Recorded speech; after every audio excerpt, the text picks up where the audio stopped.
വരവിനെ മറികടന്ന് ചെലവ് കുതിക്കുമ്പോൾ സംസ്ഥാനത്തിന്റെ വികസനാവശ്യമുള്ള പണം എവിടെ നിന്ന് കണ്ടെത്തും? ഈ ചോദ്യത്തിന് ധനമന്ത്രി തോമസ് ഐസക്കിന് ഒറ്റ ഉത്തരമേ ഉള്ളൂ: കിഫ്ബി.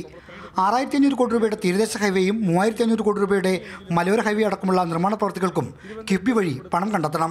182 റോഡുകളുടെ വികസനത്തിനായി 5628 കോടി രൂപയും കിഫ്ബി വഴി തന്നെ കണ്ടെത്തും. താലൂക്ക് ജില്ലാ ആശുപത്രികളുടെ നവീകരണത്തിന് വേണ്ട 2000 കോടി രൂപയ്ക്കും ആശ്രയം കിഫ്ബിയാണ്. 1000 കുട്ടികൾ കൂടുതൽ പഠിക്കുന്ന സർക്കാർ സ്കൂളുകളുടെ വികസനത്തിനായി 500 കോടി രൂപയുടെ പദ്ധതിയും ബജറ്റിൽ പ്രഖ്യാപിച്ചിട്ടുണ്ട്. ഇതിനും കിഫ്ബി വഴി പണം സമാഹരിക്കും. 20 ലക്ഷം പാവപ്പെട്ട ആളുകൾക്ക് സൗജന്യമായും ഇതര വിഭാഗങ്ങൾക്ക് കുറഞ്ഞ ചെലവിലും ഇന്റർനെറ്റ് ലഭ്യമാക്കുന്നതിന് 1000 കോടി രൂപ ബജറ്റിൽ നീക്കിവച്ചിട്ടുണ്ട്. ഈ പണവും വരേണ്ടത് കിഫ്ബി വഴി. കമ്പോളങ്ങളുടെ ആധുനീകരണത്തിന് 100 കോടി രൂപയും കിഫ്ബി വഴി കണ്ടെത്തി നൽകും. ചുരുക്കത്തിൽ പശ്ചാത്തല വികസനത്തിനായി നീക്കിവച്ചിരിക്കുന്ന മൊത്തം 25,000 കോടി രൂപയുടെയും സ്രോതസ് കിഫ്ബി മാത്രമാണ്. KSFയുടെ പ്രവാസി ചിട്ടി വഴിയാകും കിഫ്ബിയുടെ പ്രധാന ധനസമാഹരണം. വരുന്ന സാമ്പത്തിക വർഷം 1 ലക്ഷം പ്രവാസികളെ ചിട്ടിയിൽ ചേർത്ത് കിഫ്ബിക്ക് ധനകാര്യ സുരക്ഷിതത്വം ഉറപ്പാക്കുമെന്നാണ് ബജറ്റ് പ്രഖ്യാപനം. സാമ്പത്തിക ഞെരുക്കമാണ് ബജറ്റിന് പുറത്തുനിന്ന് പണം കണ്ടെത്താൻ സർവ്വം കിഫ്ബിമയമെന്ന മന്ത്രം ഉരുവിടാൻ ധനമന്ത്രിയെ പ്രേരിപ്പിച്ചത്.